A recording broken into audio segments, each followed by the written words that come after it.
E aí, galera do Me Salva, para te ajudar a demolir na tua prova, a gente vai fazer um mapa mental sobre o período entre guerras, um período bem importante para os teus estudos. Período entre guerras, galera, é esse período que fica ensanduichado, é um sanduíche histórico, vamos dizer assim, entre a Primeira e entre a Segunda Guerra Mundial. Então é o período de 1918, né, que é quando tem o desfecho da Primeira Guerra, e 1939, quando tem início então da Segunda Guerra. Então esse período que fica entre esses dois marcos é o que a gente chama de período entre guerras, certo? Para começar a analisar esse período, vamos ver aqui a questão do desfecho da Primeira Guerra Mundial, né? Na Primeira Guerra Mundial, quando ela termina, a gente vai ter o nosso Tratado de Versalhes.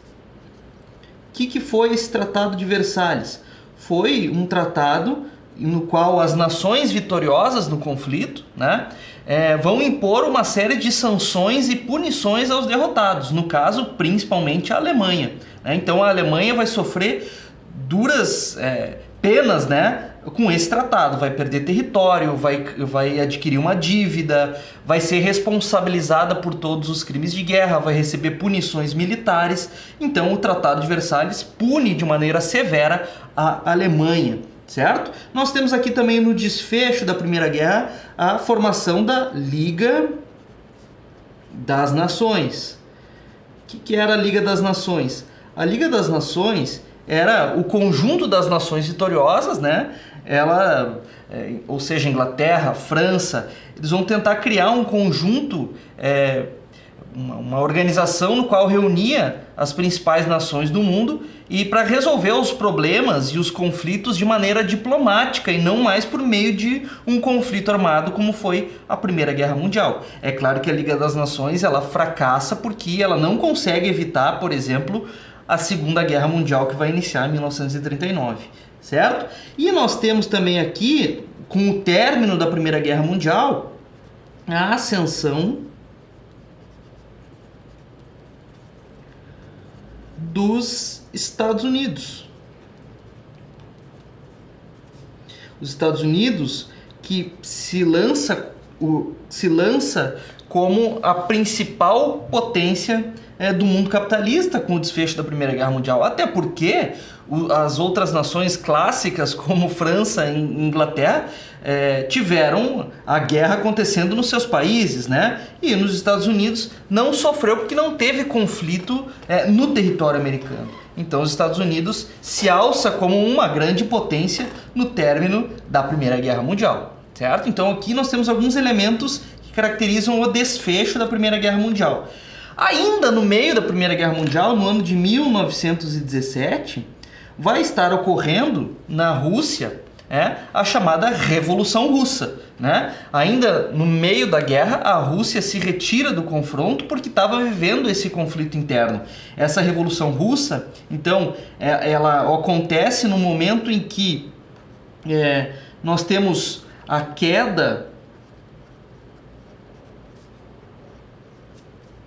dos czares, ou seja, são os imperadores russos que mantinham um regime ainda quase absolutista na Rússia. A Rússia que tinha uma aliança com as potências clássicas, né? O Império Russo, mas ainda não tinha desenvolvido uma revolução industrial, era um país de economia rural atrasada, o povo morria de fome, a repressão era muito grande, né? E a maioria da população ainda sendo recrutada para lutar na guerra, isso castigou muito a Rússia, né? E aí se cria todo um clima para uma revolução interna, uma revolta que se transforma numa revolução interna. Essa revolução então se dá com a queda dos czares e em fevereiro de 1917, mas é em outubro de 1917 que se alça ao poder os bolcheviques. Bolcheviques, que era a ala mais revolucionária do Partido Social Democrata Russo. Bolcheviques quer dizer maioria, era a turma inspirada nos ideais marxistas, né? Liderados por Lenin. Então os bolcheviques que vão propor uma revolução, que vão propor mudanças profundas na estrutura da Rússia, né? Que vão propor um modelo socialista. Então aqui nós temos, com a chegada dos bolcheviques no poder, sobre o lema de paz, pão e terra, né? Que significava retirar a Rússia da guerra, significava comida para o povo e significava terra para os camponeses, né? Com isso nós vamos ter o Tratado de Brest-Litovsk, que vai ser a retirada da Rússia da guerra. Então os bolcheviques, quando se alçam ao poder em outubro de 17, assinam o Tratado de Brest-Litovsk, que retira a Rússia dos confrontos da Primeira Guerra Mundial, certo? E a partir daí, então, a gente tem um modelo em construção que é o socialismo, né? O socialismo que vai começar a ser implantado a partir da Revolução Russa, a primeira experiência socialista da história da humanidade, né?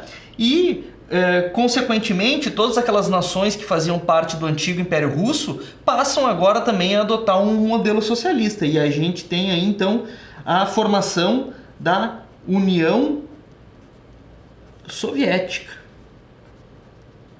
né? Soviética, que a gente usa a sigla URSS, né? A União das Repúblicas Socialistas Soviéticas, que faziam parte dessa União Soviética, então todas aquelas nações do leste europeu que pertenciam ao antigo Império Russo. Então, nós temos um outro fator importante aqui no contexto entre guerras, a Revolução Russa e a construção do modelo socialista a partir da União Soviética.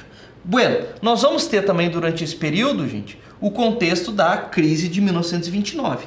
E para entender a crise de 29, vamos entender o seguinte: os Estados Unidos, falamos que a ascensão do poder dos Estados Unidos no desfecho da Primeira Guerra Mundial, né? Então os Estados Unidos vai viver um boom industrial, principalmente na década de 20, né? Vamos colocar aqui um boom industrial,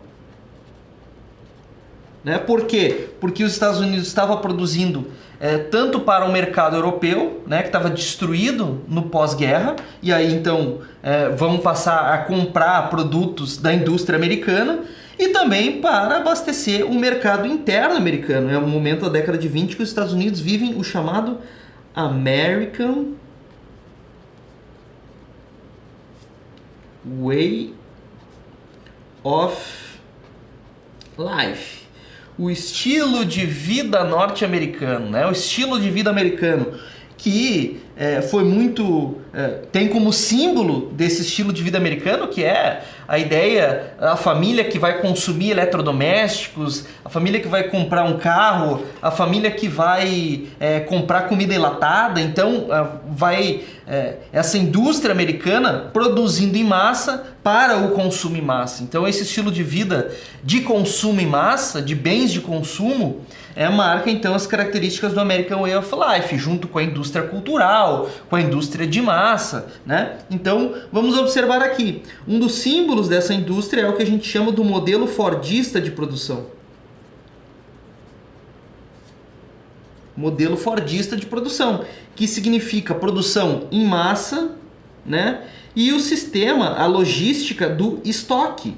Então, produzir para o estoque, produzir em massa, né? Para ter produtos em estoque para atender às demandas, né? Então, são os elementos aqui desse boom industrial americano nesse contexto. Só que o que acontece, gente? Acontece que a Europa começa a se reerguer no final da década de 20, começa a retomar o seu poderio industrial, e aí acaba que a indústria americana não acompanha isso, porque continua produzindo em massa, só que a demanda diminui. E se a demanda diminui, então nós vamos ter uma chamada crise de superprodução. Uma crise de superprodução. Certo? Ou seja, a indústria continua produzindo muito e a demanda cai, porque a Europa se recupera, né? E aí então nós temos todo um processo de superprodução que vai gerar acúmulos em grandes estoques. Eu vou ter que parar a produção. Parar a produção significa que eu vou ter desemprego. Desemprego, menos consumo muitas empresas vão quebrar. Então nós vamos ter aqui a chamada, né, Grande Depressão. Grande Depressão em 1929.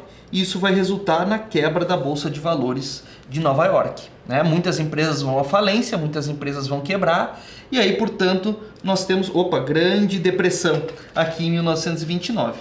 Isso aqui, gente, o modelo que os Estados Unidos vai adotar para superar essa crise de 29 vai ser o chamado New Deal, que vai ser o Franklin Roosevelt, né, que vai adotar um programa nas décadas de 30, vamos colocar aqui, década de 30, certo?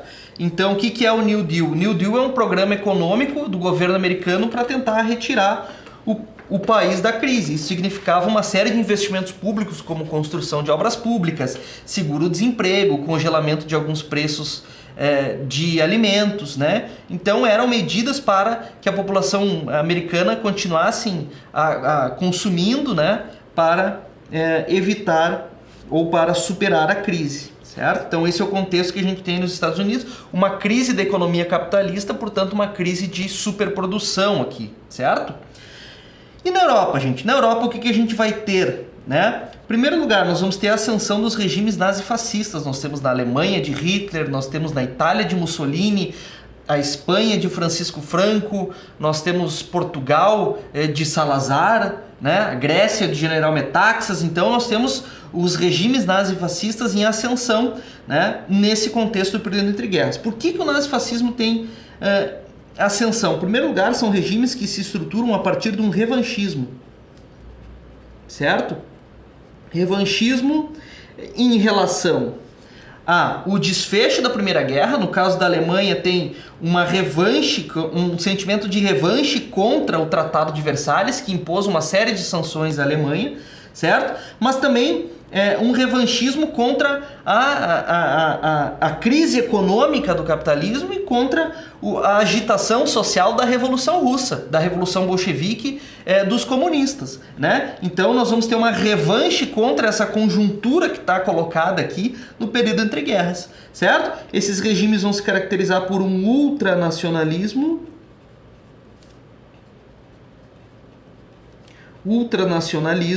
claro, porque são nações que saíram machucadas no desfecho da Primeira Guerra Mundial, né? Foram humilhadas perante a comunidade internacional, tiveram que assumir os crimes de guerra, no caso da Alemanha. E no caso da Itália, que estava do lado vencedor no desfecho da Primeira Guerra Mundial, a Itália não recebeu todas aquelas promessas que as nações vitoriosas prometiam para a Itália quando ela muda de lado na Primeira Guerra Mundial. Então, a Itália ela também sai castigada, né, no desfecho da Primeira Guerra Mundial. E aí se criam regimes ultranacionalistas, pregando a retomada do orgulho nacional, dos valores da pátria, né? Isso tudo representado por um grande líder que vai reerguer a nação e retomar o orgulho da nação, que é o caso do Hitler, é o caso do Mussolini, que já falamos aqui. Esses regimes também se caracterizam por uma proposta anticomunista,